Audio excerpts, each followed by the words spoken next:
예, 서울국어학원 특목고 입시 대비반 설명을 좀 드리겠습니다.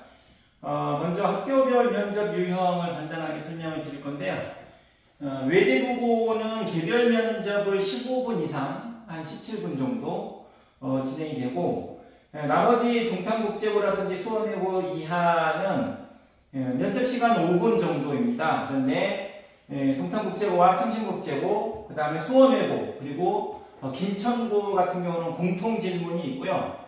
그리고 추가적으로 개별 질문이 한 2문항 정도 나가서 5분 정도를 면접을 하고, 나머지 외고 같은 경우, 그리고 북일고는 개별 질문, 개별 질문으로만 5분을 진행을 하게 됩니다.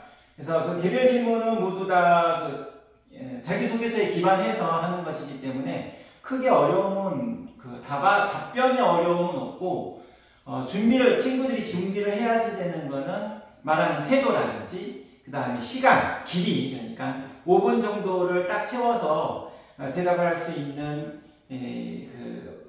내용을 구성할 수 있는 능력을 만드는 연습, 그런 것이 필요하다고 생각을 하고 있습니다. 그래서 거기에 맞는 연습을 하는데요. 제가 생각하기에 가장 중요한 거는 자기소개서가 좀 잘 작성이 되어야 되는 것 같습니다. 무슨 말씀이냐면, 자기소개서가 너무 추상적이거나, 그리고 학생들이 도저히 할 수 없을 것 같은 내용으로 가득 차 있으면 일단 거기에서부터 진실성이 의심받게 되기 때문에 생기부에 들어있는 키워드를 중심으로 해서 정말 학생이 했을 법한, 당연히 했을 법한이 아니라 당연히 했을 그러한 내용을 써야지 되는 거죠. 그건 좀 구체적인 자기소개서를 보면서 설명을 좀 드릴 겁니다. 저희 수업 계획은 7월 23일 날 개강이 되게 되면 6회 정도는 기초다지기를 하게 되거든요. 요거는 스피치 훈련, 그러니까 공식적인 말하기가 우리 친구들에게 전 훈련이 안 되기 때문에 공식적 말하기 연습을 친구들과 이렇게 난상 토론을 통해서 하게 됩니다. 토론을 하면서 말 빠르기라든지 목소리 크기라든지 목소리 톤이라든지 이런 것들을 좀 연습을 하게 되고요. 토론 주제로는 여기 제가 예시로만 몇 개를 써놨고 아주 다양하게 예시가 있을 다양한 주제를 가지고 하게 됩니다. 예시를 말씀을 드리면 디자인 베이비, 그러니까 유전공학의 발달을 위해서 이게 가능하게 해질 거라는 걸 전제로 해서 디자인 베이비를 찬성하느냐, 그 다음에 국회의원의 추천 대우, 외국인 노동자를 무제한 허용할 것이냐 등등, 친일파 시인의 작품을 교과서에 등재할 것이냐, 이렇게 흥미있는 이야기로 토론을 하게 되고요. 그리고 토론만 하는 건 아니고 자기소개서의 초안을 좀 작성을 하게 됩니다. 자기소개서 초안에서 가장 중요한 것은 아이템 선정이에요.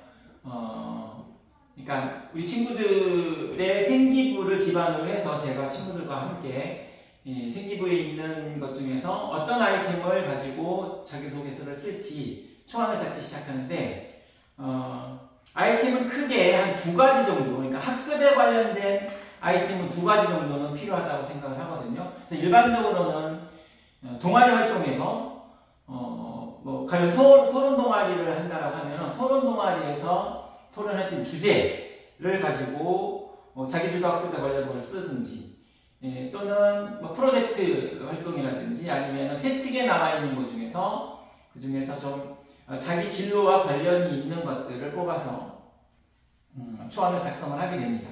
이제 그런 게 없으면은 아직은 독서 기록을 좀 올릴 수 있는 기회가 있을 것이기 때문에 진로와 관련된 책을 제가 추천을 해서 친구들과 같이 읽게 하고, 그리고 그 책을 읽고 그 책에 있는 키워드를 가지고 자기소개서의 어떤 자기주도 학습의 그 아이템을 선정을 하든지 이렇게 자기소개서를 만들게 됩니다. 작년에 면접 결과를 좀 보면 자기소개서가 좀 중요했다는 생각이 듭니다. 특히 외대국어 같은 경우에는 공통질문 없이 15분 이상의 개별 질문이 되는데 이 개별 질문 중에서 가장 중요한 것은 자기주도 학습에 관련된 즉 진로와 관련된 질문을 하게 됩니다. 그러니까 여기에서 좀 조심해야 될 것은 자기소개서를 쓸 때 너무 욕심을 내서 너무 어렵게 쓰게 되면요 질문도 어려운 거를 받을 수밖에 없습니다. 그러니까 특히 외대보고 같은 경우는 전략적으로 자기소개서를 쓸 필요가 있는데 무슨 말씀이냐면 자기가 충분히 습득을 잘 하고 있는 내용 그리고 면접에서 대답을 잘 할 수 있는 내용을 자기수도 학습의 내용으로 써서 그거를 면접관 선생님들께서 질문할 수 있도록 유도하는 자기소개서가 필요하다고 생각합니다. 좀 예를 들어 말씀을 드리면 한 3년쯤 전 친구가 이 친구의 미래 비전은 정신과 의사였거든요. 근데 실제로 이 친구가 니체를 많이 읽고 좋아했습니다. 중학생인데도 불구하고. 그래서 자기소개서에 니체에 관련된 이야기를 많이 썼습니다. 그러면은 니체의 사상이라든지 정신분석학에 관련된 이야기를 물어보는 걸 준비할 수밖에 없어요. 그래서 굉장히 힘들었던 기억이 있거든요. 그러니까 자기소개서의 수준에 따라서 질문의 수준이 올라갈 수 있다는 것을 기억을 해야지. 물론 그렇다고 해서 너무 쉬운 거를 써서는 안 되겠지만 중학교 3학년 정도의 수준의 내용을 쓰고 거기에 관련된 질문을 준비를 하게 되면 적당할 것이라고 생각이 됩니다. 그러니까 너무 어렵게 쓰는 것은 오히려 학생들이 면접 준비를 하는데 어려움이 있을 수 있다라는 걸 말씀을 드리고요. 다른 학교에서도 마찬가지라고 할 수 있는데 요즘에는 특히 동탄국제고고 같은 경우에는 좀 인기가 높아져서 자기소개서를 조금 더 성의껏 써야지 된다라고 생각이 됩니다. 그러니까 미래 비전을 선정할 때도 좀 이렇게 극단적으로 좀 터프하게 말씀드리면 좀 폼이 나는 것, 그 다음에 사회적으로 가치가 있는 것들을 선정을 하는 것이 좋을 것 같다는 생각이 들었습니다. 자,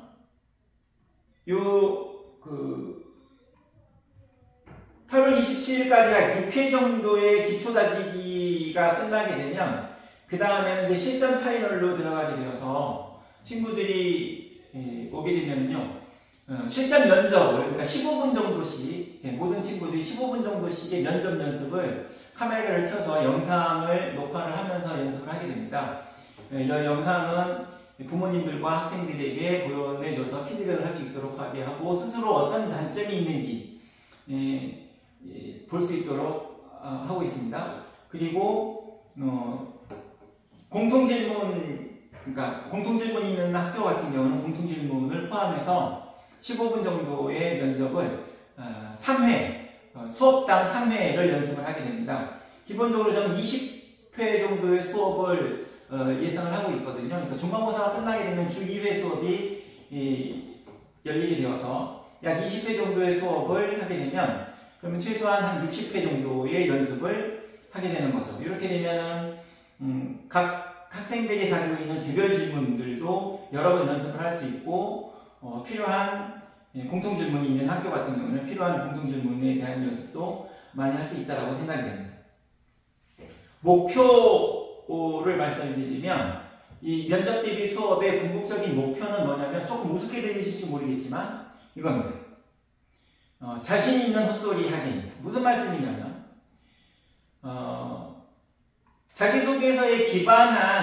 자기소개서에 관련된 개별 면접은 모르는 문제가 나온다는 걸 생각하기가 좀 어렵죠. 그래서 그거는 크게 상관이 없습니다. 그래서 좀 자신있게 얘기를 하면 됩니다. 물론 이제 외대보고 같은 경우에는 좀 미래 비전에 관련된 가령 아까 말씀드린 정신분석학에 관련된 주제를 썼다라고 하면은 그거에 관련된 깊은 이야기를 할 수도 있어서 조금 모르는 문제가 외대보고 같은 경우 나올 수도 있고요. 공통질문이 있는 학교는 모르는 질문이 나올 수 있는 가능성이 높아질 수 있겠죠. 물론 한 100여 문제 정도를 연습을 하긴 합니다만 기출 문제와 그다음 예상 문제를 통해 가지고 연습을 하긴 합니다만 모르는 문제가 나올 수 있는 가능성이 있습니다. 공통질문은 특히. 그럼 이제 이렇게 생각을 하죠. 제가 학생들에게 얘기를 하는 거는 내가 모르면 다른 친구들도 다 모른다. 왜냐하면 지금까지 우리나라 교육 과정을 같이 겪었기 때문에 한 친구는 모르는데 나만 모르는데 다른 친구들은 많이 알 가능성은 별로 없습니다. 그래서 친구들한테 먼저 그 얘기를 해줘요.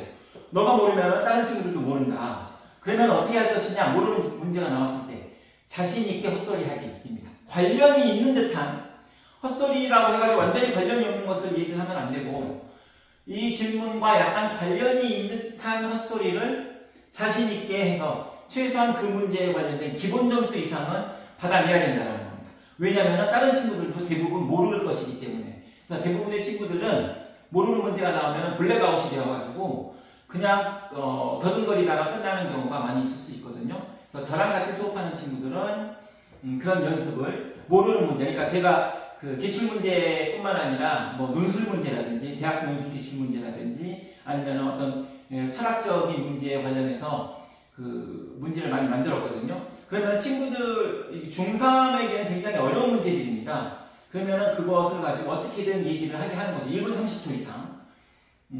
외래국어 같은 경우는 15분 면접을 하는 가운데 친구들에게 물어보면 한 5문항 가지고 얘기를 한다고 해요. 꼬리 질문이 있기 때문에.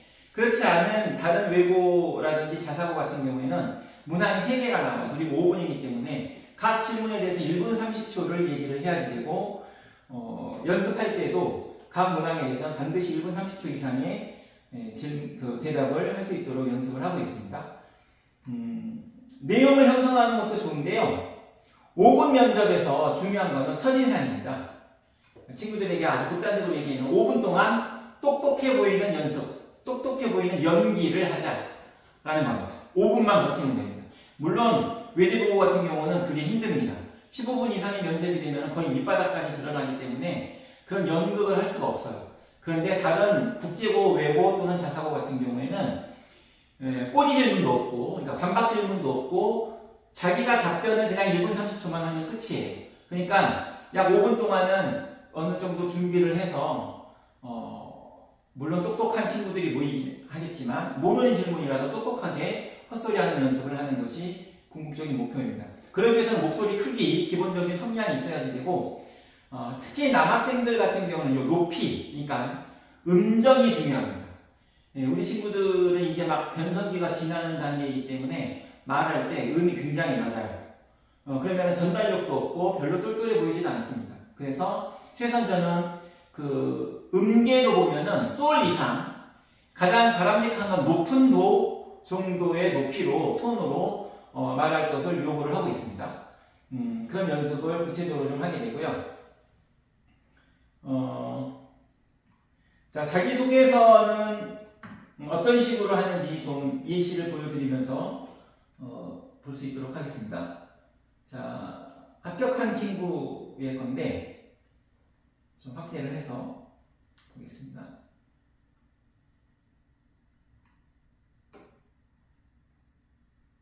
보시면 이제 외대국어에 합격한 친구의 자기소개서인데요. 자, 문항이 이렇습니다. 본인이 스스로 학습을 계획하고 학습해온 과정과 그 과정에서 느꼈던 점, 이거를 써야지 돼요. 자, 그 이외에도 문항들이 있습니다. 본인의 인성을 써야지 되고요. 그 다음에 지원 동기라든지 입학 후 어떻게 할 것이냐. 그런데 이런 입학 후라든지 지원 동기라든지 인성은요, 다 잘 쓰게 되어 있습니다. 제가 첨삭을 해주기도 하고 여러 번 이거는 고치면서 수정하면서 쓰기 때문에 이거는 잘 쓰게 됩니다. 이걸 가지고 이렇게 그 결정적인 그 차별이 생기긴 어려워서 결국에는 학습원, 자기주도 학습에 관련된 거를 쓸 수밖에 없거든요. 그래서 아까 말씀드린 여기에서 아이템이 최소 2개.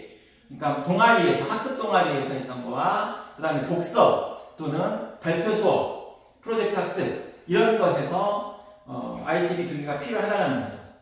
자, 그러면 요건 이제 구글 문서거든요. 구글 공유 문서인데 여기에 초안을 쓰게 합니다. 학생들에게. 네, 초안을, 자, 밑에 요거는 이제 초안은 아니고 학생들에게 요거를 쭉 쓰게 해요. 그러면은 저는 이렇게 색깔을 달리해서 피드백을 해주고 학생들은 그거를 기반으로 해서 다시 쓰게 되는 거죠. 자기소개서를 쓸 때 우리 친구들이 처음에 조심해야 될 건 어떤 거냐면요. 처음부터 1500자의 규격에 맞춰서 쓰려고 하면 절대 글이 쉽게 나오지 않습니다. 뭐 아주 특별한 친구가 아니면 되게 힘들거든요. 그래서 아이템을 선정했으면 또는 아이템을 선정하기 어려운 친구들도 있거든요. 아이템이 선정하기 어려운 친구들은 생기부에 나와 있는 것들을 보고 아주 꼼꼼하게 구체적으로 시시콜콜한 거라도 다 일기 쓰듯 쓰라고 합니다. 글자 수 제한 없이. 보통 제가 요구하는 5,000자 정도 이상을 쓰게 하거든요. 그 중에서 괜찮은 의미부여가 될 수 있는, 그러니까 학생들은 아주 사소한 일이라도 거기에 의미부여가 중요하거든요. 의미부여가 될 수 있는 아이템을 선정해서 이거에 대해서 쓰자라고 하면 그거에 대해서 문장이라든지 뭐 어떤 말투라든지 그런 거 상관없이 학생이 쓸 수 있는 그냥 일기처럼 쓸 수 있는 거를 글자 수 제한 없이 쭉 쓰게 합니다. 그러면 그걸 가지고 제가 약간의 문장을 수정을 하고 글자 수를 맞춰주는 거거든요. 그러니까 자기소개서를 처음에 쓸 때 굉장히 조심해야 될 것이 문장을 처음부터 정제적 문장으로 쓰려고 하면 굉장히 어렵다. 그래서 마치 브레인스토밍 하듯이 떠오르는 것들을 그냥 단어 중심으로 먼저는 머릿속에 있는 거를 다운받기 시작한다. 이렇게 생각하는 것이 글쓰기가 편해집니다. 그렇게 되면은 그러한 것들을 가지고 키워드를 가지고 제가 문장을 좀 안내를 해주기도 하고 나온 우리 친구들이 쓴 문장을 가지고 제가 수정을 하거나 구성을 달리하거나 그런 식으로 제가 해주기도 합니다. 그렇게 쓰게 되고요. 그 다음에는 이제 면접 문제들을 이렇게 이 친구는 판사가 꿈이었기 때문에 이건 이제 자기 비전에 관련된 질문들이죠. 법이 갖는 가치가 무엇이냐, 뭐 고대 중국의 법가 사상과 현대 국가들의 법치주의의 공통점과 차이점을 말해봐라. 이러한 자기 전공, 미래 전공과 관련된 질문들도 하게 되고요. 초기에는 이런 것보다는 일반적인 인성 공통 질문, 인성 질문으로 나올 수 있는 공통 질문들을 한 30문제 이상 쓰게 합니다. 그래서 제일 먼저 해야 될 건 우리 학교에 지원한 계기죠. 지원 동기. 그럼 이렇게 우리 친구 쭉 썼습니다. 그 다음 문제는 자신의 미래 비전에 우리 학교가 어떤 역할을 할지. 그러면 이제 뭐 외대부고는 저에게 어떤 장점이 있어서 저는 제 미래 비전에 우리 외대부고가 어떤 도움이 될 것이라고 생각한다. 이렇게 쓸 수 있겠죠. 자신의 미래 비전이 우리 사회에 어떤 도움을 줄 수 있을지 이런 것들을 쓰게 하는 건데요. 이런 것들이 한 30문항 정도 있게 됩니다. 봉사활동을 하면서 어떤 점을 중요하게 생각했는지. 자, 그러면 친구들이 이렇게 스크립트를 쓰잖아요. 한 30문항으로 쪼개놨는데 실전 연습에서는 어떤 식으로 진행이 되냐면 가령 우리 학교에 지원한 계기를 물어보게 되면은 여기에 나와 있는 세 문항과 네 문항이 합쳐져서 말하게 되면 아주 좋습니다. 그러니까 우리 학교에 지원한 계기를 말할 때는 그냥 외대부고가 어떤 장점이 있다 이것만 하면 안 돼요. 내 꿈은 무엇이다 라는 자신의 미래 비전을 먼저 얘기를 하는 게 좋겠죠. 그러니까 저는 이 친구는 저의 꿈은 판사이게 되는데 판사라는 꿈을 가지게 된 계기를부터 말하고, 그리고 이 판사의 꿈을 이루기 위해서는 외대부고에 어떤 장점이 있다. 그래서 저는 우리 학교에 지원을 했고 앞으로는 우리 학교, 그러니까 외대부고를 졸업한 후에는 이런 일을 할 것이다 라는 자기의 미래 비전까지 쭉 얘기를 하게 되는 거죠. 그러니까 만약에 그런 문항을 하나만 가지고 1분 30초의 스크립트를 써라 그러면 학생들에게 너무 어렵기 때문에 제가 문제를 쪼개 놓은 거죠. 그리고 유사한 내용을 묶을 수 있는 것들을 같이 대답할 수 있도록 연습 시간에는 유도를 하고 있습니다.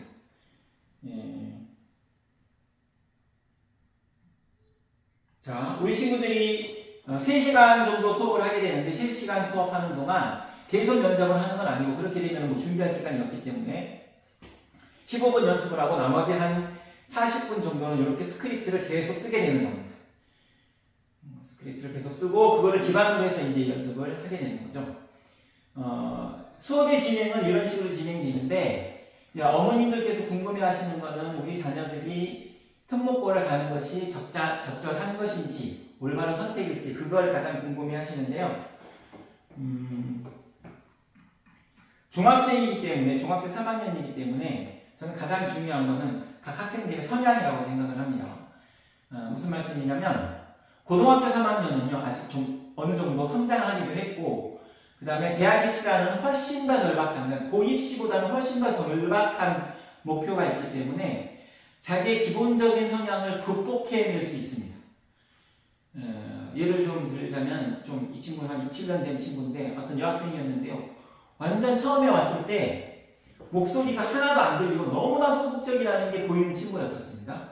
근데 이 친구가 면접을 하러 와서 제가 5회 수업을 하려고 했었는데 5회가 안 돼서 약 7회 정도를 하게 됐는데, 이 친구는 5회, 6회, 7회 때는 완전히 다른 사람이 된 거를 느낄 수 있었습니다. 정말 소극적인 여학생이었는데 목소리도 커지고 그 다음에 어떤 얼굴 표정도 달라지더라고요. 그런데 솔직히 말씀드리면 중학교 3학년 친구들은 그렇게 많이 변화하기가 좀 어려운 점이 있습니다. 그래서 사실 전 1년에 한 번씩은 최소한 1명 이상이 울더라고요. 그러니까 제가 뭐 혼내거나 뭐 그래서 우는 건 아니고 답답함이 있는 거죠. 자기가 이렇게 하고 싶은데 생각대로 안 된다 라는 답답함 때문에 우는 친구들이 꼭 생기거든요. 특히 이제 여학생 같은 경우는 그거를 극복하기가 좀 더 힘들고, 그래서 여학생들의 그러니까 성향이 안 맞는 친구들은 합격하기가 좀 어려운 점이 좀 있습니다. 그래서 제가 학생들에게 제일 먼저 물어보는 거는 또 뭐냐면은 특목고를 가려고 하는 것이 누구의 의지냐, 학생 본인의 의지냐, 아니면 부모님의 강력한 권유냐, 이거를 물어봅니다. 부모님의 권유일 경우에는 이거를 극복하는 게 더 어렵습니다. 근데 학생이 좀 더 강한 의지가 있다, 자신이 뚜렷한 목표가 있다라고 하면 그나마 좀 고치려는 노력을 많이 하게 됩니다. 울면서라도. 작년에 우리 친구 한 명은 저랑 그 전에 논술 수업을 한 1년 정도 했던 친구였는데, 이 친구는 논술 수업할 때도 말을 10초 이상 했던 적이 한 번도 없었습니다. 그래서 이 친구가 외대국어를 지원한다고 할 때 굉장히 걱정이 됐었어요. 1분 30초 이상 말하는 게 어려울 것 같았거든요. 실전 연습으로 갔더니 실제 한 문항에 대해서 15초 이상 대답하는 경우가 거의 없었습니다. 그래서 저는 어머니한테도 솔직히 전화를 해서 말씀드리기 위해서 성향상 좀 어려움이 있을 수 있다. 그리고 친구한테도 얘기를 했었습니다. 근데 의지가 되게 확고했습니다. 이 친구의 노력이 엄청났습니다. 집에 가서 스크립트를 자신이 쓰는 거예요. 여기에 나와 있던 스크립트를 기반으로 해서 직접 암기하듯이 연필로 A4 용지에 대답을 쓰는 거였어요. 이 친구가 합격을 했거든요. 합격을 했는데 어머니와 통화를 했더니 자신이 연습하면서 쓴 스크립트가 A4 용지 앞뒤로 100장이 넘게 나왔답니다. 굉장히 드문 경우이긴 합니다. 힘든 과정이었을 거고요. 그래서 우리 친구들이 자신의 의지가 있고, 그 다음에 성향이 좀 말하기를 좀 좋아하고 자기 주장이 강한 친구들은 좀 쉽다라는 거, 연습하기도 쉽고 스트레스도 좀 덜하다라는 거. 근데 그렇지 않고 좀 소극적인 친구, 목소리도 크지 않고 말하는 거를 좀 즐겨하지 않고 두려워하는 친구들은 그 연습하는 과정도 좀 힘들고, 솔직히 말씀드리면 합격률도 그렇게 높지 않다라는 걸 말씀을 드립니다. 그래서 외고라든지 뭐 국제고라든지 자사고를 가면은 분명히 입시 결과가 훨씬 더 좋은 점은 사실입니다. 그리고 더군다나 이제 앞으로는 그 고교학점제가 어느 정도 더 진행이 되기 때문에 내신의 불리함도 특목고 같은 경우는 좀 약해지기 때문에 좀 더 유리한 점이 있거든요. 그래서 특목고를 가는 것이 확률상으로는 분명히 대학 입시에 유리하긴 하지만, 그렇다고 해서 그것이 유리한 길은 아니다. 이 부분에 있는 일반고에서도 충분히 좋은 학교에 많이 가니까, 성향상 만약 우리 부모님께서 학생들과 얘기를 해서 성향상 좀 면접이 안 맞는 것 같다라고 생각을 하시면 좀 더 생각을 해보시고, 그리고 개별적으로 저와도 좀 상담을 한 후에 결정을 하시는 게 우리 친구들에게도 스트레스가 좀 덜할 수 있는 방법이다 라고 생각을 합니다. 네, 이 이외에도 혹시 좀 더 궁금하신 거 있으시면 언제든지 학원으로 연락을 해주시면 제가 아는 범위 내에서 최소한 성심성의껏 말씀을 드릴 수 있도록 하겠습니다. 감사합니다.